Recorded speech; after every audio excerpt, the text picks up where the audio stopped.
thank you for being with us this evening in spite of the heavy weather outside. Thank you for braving the rally and whatnot the city has to offer. But we can assure you this is going to be a very interesting evening for you all and for us too in the Bengal Chamber of Commerce. It's a very special evening. We'll stick to the time, so we'll start right now, and so that we can all let you go back home pretty early. Without further ado, may I request our President, Mr. Kallol Datta, to deliver the welcome address, please.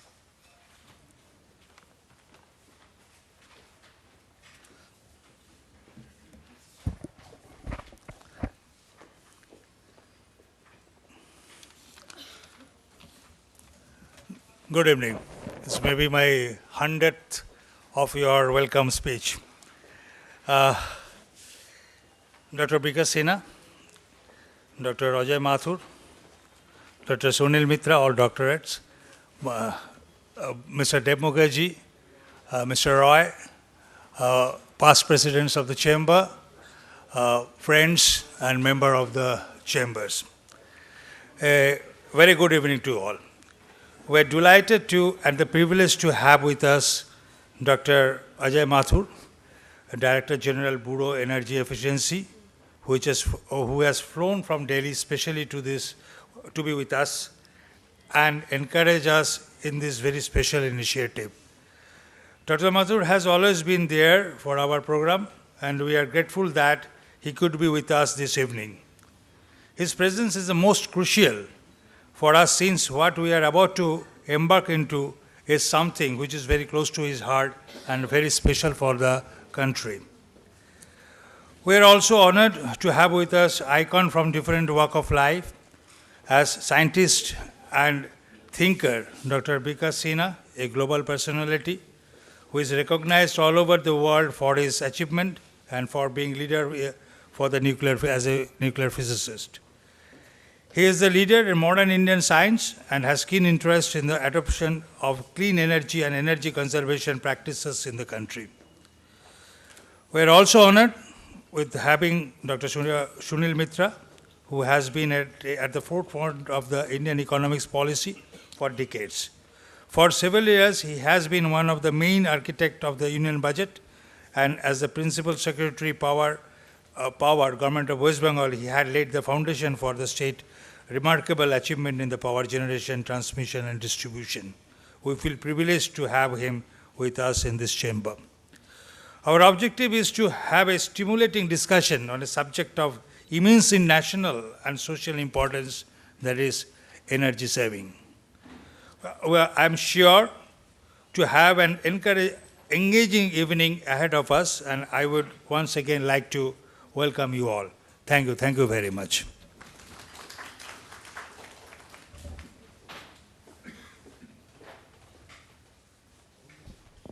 Thank you, sir. I would now request Mr. Deb Mukherjee, who's been leading this project and this very unique initiative from the Bengal Chamber and also from Enfici Solutions India Private Limited, to sort of take you through the story and what led us to do what we are doing today and where we plan to go in the future. Mr. Mukherjee. Thank you, Shubhadeep. Thank you, Mr. Datta. Ladies and gentlemen, let me share with you the story, how it all began.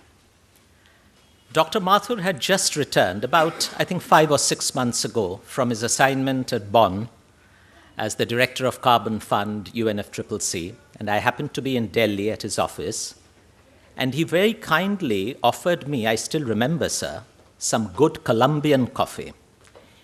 And over a cup of coffee, I gave him a set of case studies prepared by our business associates from Slovenia on content marketing and digital media.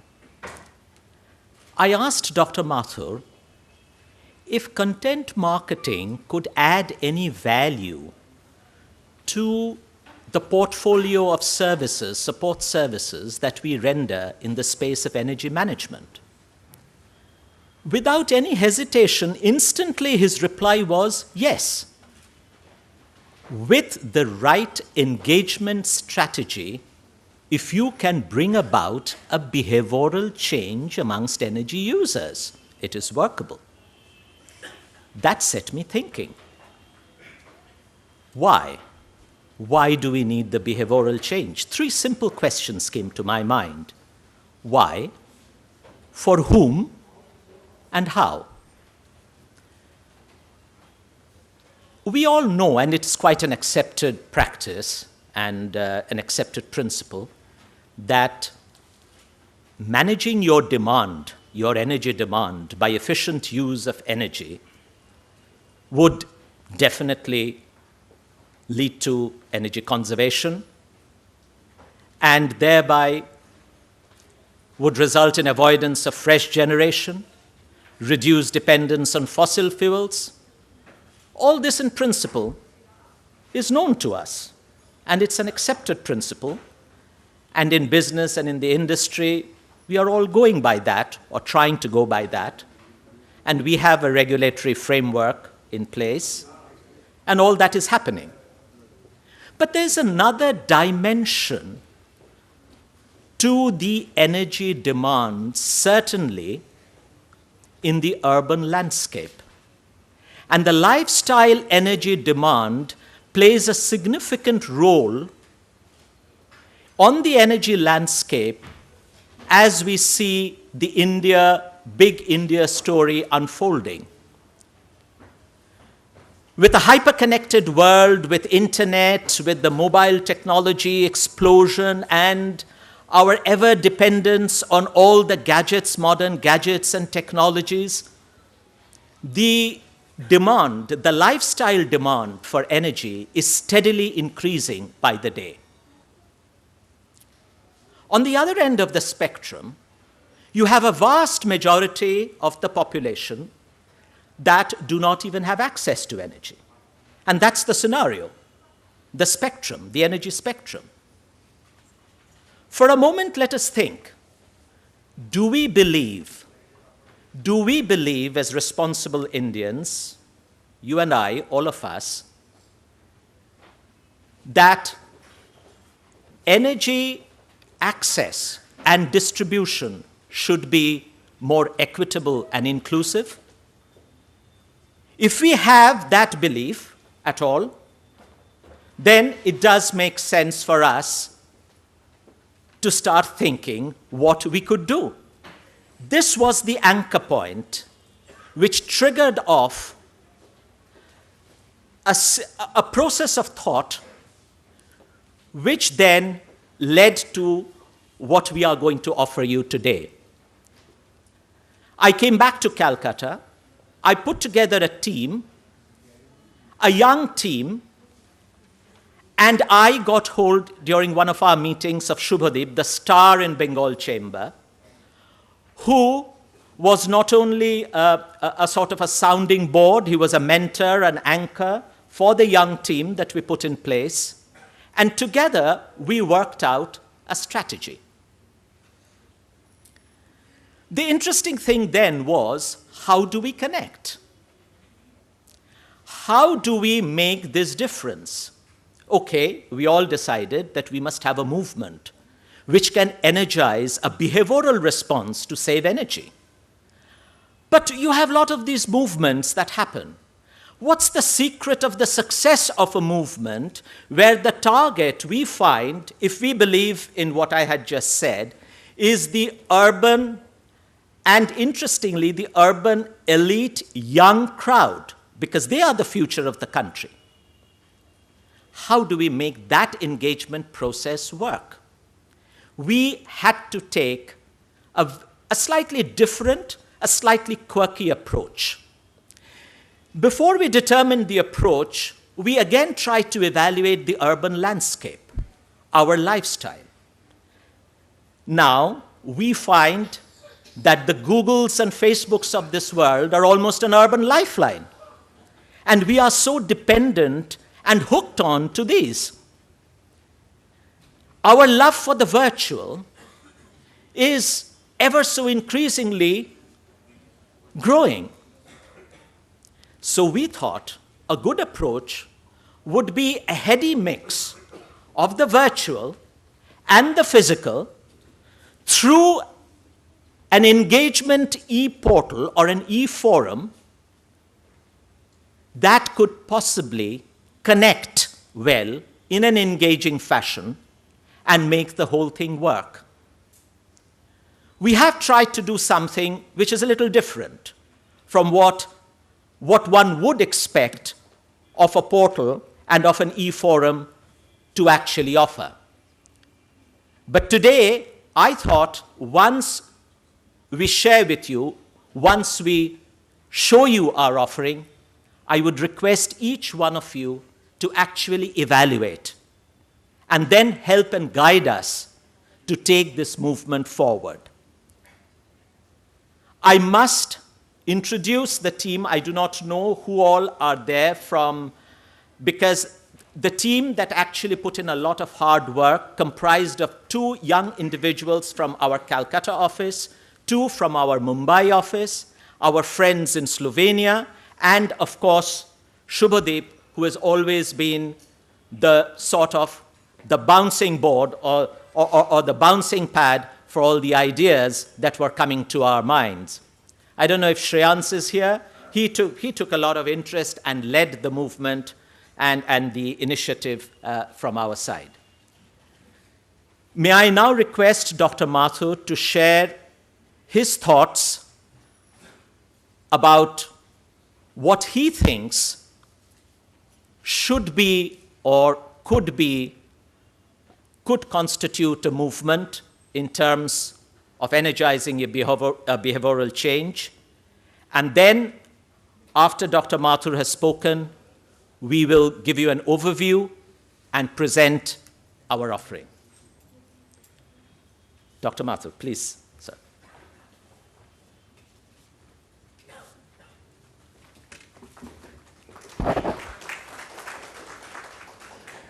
Thank you, Deb. My senior colleague, Dr. Mitra, Dr. Sinha, Mr. Datta, Mr. Roy, Deb, friends. It's always a pleasure to come back to the Bengal Chamber. This is a venue which has both energized us, provided us with a lot of inputs, and has been, over the years, a great supporter of the energy efficiency movement in the country. I want to thank you for that and for the opportunity to be with you today. What I'd like to do when they've told me about what is being planned for the day is to kind of focus on what is it that the country's needs and aspirations are. And whenever I think of this, the first thing that strikes me is the dire straits that we are in as far as energy supply is concerned. Even today, we import 80% of the petroleum that we use in the country. And something which would have horrified me and my teachers when I was in engineering school, we are importing 10% of our coal, which will go up to 30% in the next 5 years. As we go out and look for more petroleum and coal supplies, we find that there aren't very much around. They're difficult to get, and each additional ton of coal or oil that we get is more expensive than the last. So the first thing that I'd like to leave you with is that energy supplies are difficult and becoming more expensive. I mean, this is a fact of life that we have to live with. On the other hand, for this country, energy demand is increasing. We still have about 25% of households which are not even connected to the grid, and a very large number, something like 40%, who are marginal users of electricity. We have 40% households who still use biomass as a cooking fuel.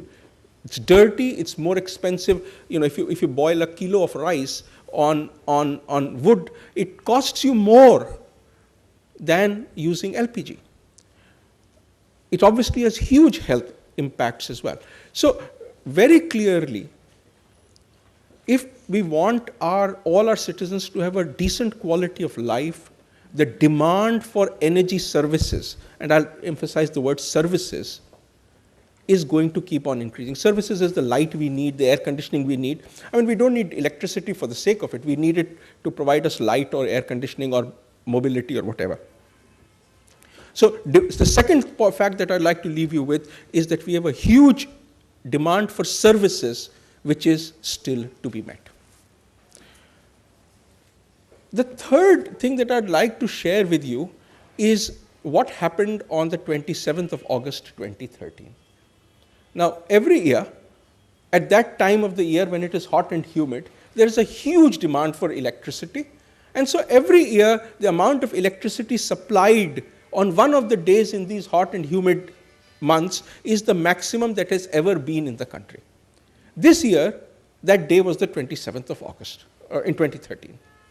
122,000 megawatts of electricity was actually supplied. We had never supplied this much electricity ever earlier. But what was different in 2013 as opposed to previous years was that at that time, when we were supplying 122,000 megawatts, there was at least 10 to 15,000 more megawatts that was still available for sale on the exchanges at about 3 rupees 50 paisa, 3 to 350 per kilowatt hour. Does that mean there are no more shortages? Well, a first answer could be yes, there aren't. But if you look at the load curves of the various states, you find that at this very time, though electricity was available for sale, almost every state dropped loads. One of the few places where loads were not dropped was Delhi, which kept on buying electricity, and that was because its distribution, because the prices that we pay are such that whether you're an industry or commerce or homes, the marginal cost that we pay is 7.5 or 8 rupees or something of that sort. So they can actually pay for the electricity to buy. But in many, many states, particularly those states with large agricultural loads, Delhi doesn't have an agricultural load, it becomes difficult for the distribution company to buy electricity and sell it and make a loss on each kilowatt hour of electricity that they sell. So they weren't buying the electricity. And while on the one hand I said that the Delhi tariff structure helped buy electricity, by the same token, before the year was out, we had a new government in place which was elected on the basis of the fact it would reduce electricity tariffs, and has done so, which tells us that a key problem now is the consumer's willingness and ability to pay her consumer bills, electricity bills. So that's the third thing I'd like to leave you with. A large survey was carried out last year, and about 47% of the respondents felt that they were overburdened by electricity bills. Most of them, 90% of the people who were surveyed, did not know what their tariff was, how much they pay per kilowatt hour. But what they knew was their overall electricity bill was too high. Now put all of these things together. Fuel prices are increasing. Demand for energy-based services is increasing. Consumers think that they're already overburdened by their electricity bills. Where does this take us? I think the important thing, therefore, is that while we have to add capacity, while we need to ensure that energy for energy-based services is available, at the same time, the consumer's energy bills are managed. How can this be done? I believe that we need to ensure efficiency of use. So you get the most light from every kilowatt hour of electricity, move from bulbs to CFLs, from CFLs to LEDs and so on. And similarly, when you're doing air conditioning, get the 5-star air conditioner instead of a 3-star or whatever. That's one part. And we have moved ahead on this. There's the star labeling program, there's the building code, which several states have adopted. This state is seriously considering it. But then there's a second part. If we keep on having a huge demand for lighting beyond what we need, then even if you use something which is very efficient, you are using too much energy. I mean, one of the examples that I give is if I have to go from home to office, I could go in a small car, I could also go in an SUV. I can get an SUV, and I can get the most efficient SUV in the world, but it will still use more petrol than a small car. So managing demand is also important. And that's where consumer behavior comes in. How can we get people to change their behavior as far as demand for energy services is concerned? I must confess, this is a tough task. There are very few places where these kinds of programs have succeeded. But where they have succeeded, the key has been that it should be aspirational. It should be something that should be fun. You do it because there is something you get out of it, either the respect of your colleagues or, it meets with your own idealistic goals. It is something that your peers also enjoy. Think of it. I mean, look at me. I've tried to lose weight, at least 4 or 5 times a year. I continue for a few days, and then something happens and I don't do it for 2 days, and then I again forget doing it for 2 months. On the other hand, people who have groups, either for walking or in the gym, are found to be much more regular. Those of my colleagues who have made it a habit to play tennis every morning don't miss it for anything. In other words, if you want to change behavior and maintain that changed behavior, having a peer group is important. What is also important is metrics. Weight is, again, a great example. I was 80 kilos yesterday. 3 months later, I'm 79. It tells you are on the right track. And if your friends share it with you, that's even better, because then you can compete with them. You lost a kilo, I lost a kilo and a quarter. These are very preliminary learnings. Neighborhoods have been able to be effective because they started sharing bills. You use so many kilowatt hours, our homes are very similar, our behaviors are very similar, mine came down by so much. So what I'm looking forward to is that your initiative would help create, and the electronic media has been amazingly successful in doing so, a large base in which people would be involved in it, in which people would find fellow partners in changed behaviors, and as well as I hope, I do hope that there would be some way in which they can share the benefits that they see of their changed behaviors. I again want to congratulate you on this initiative and want to thank you again for having me here. Thank you very much.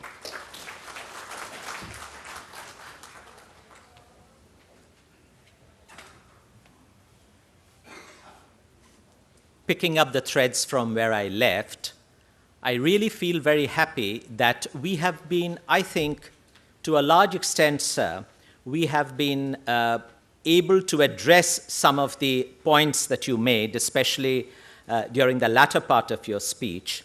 And certainly, the approach we have taken in this offering that we are going to make is a little quirky, and there is a lot of fun, that I can promise.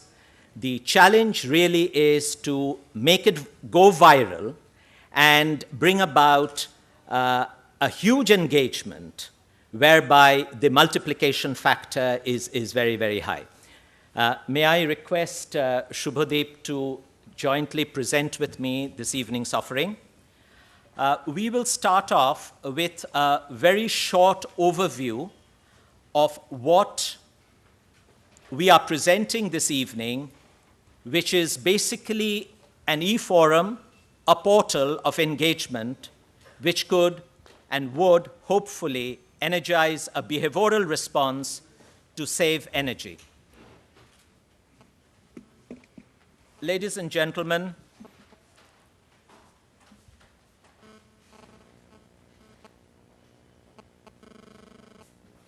we present to you Wattguru.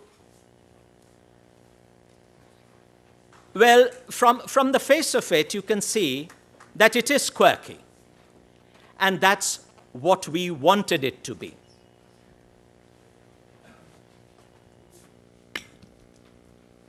As I mentioned a short while ago, it is a movement. The portal is just a vehicle, a connecting medium, a forum, where the virtual and the physical would blend. And that's the challenge we take upon ourselves to really make it work and succeed. So this movement will have a roadmap, and the engagement would be through physical events and happenings, and we would like to take it national, certainly at the physical level, into at least 12 cities. That's what we are considering over the next 12 months, led by Bengal Chamber, supported by all of us. So that is the challenge going forward.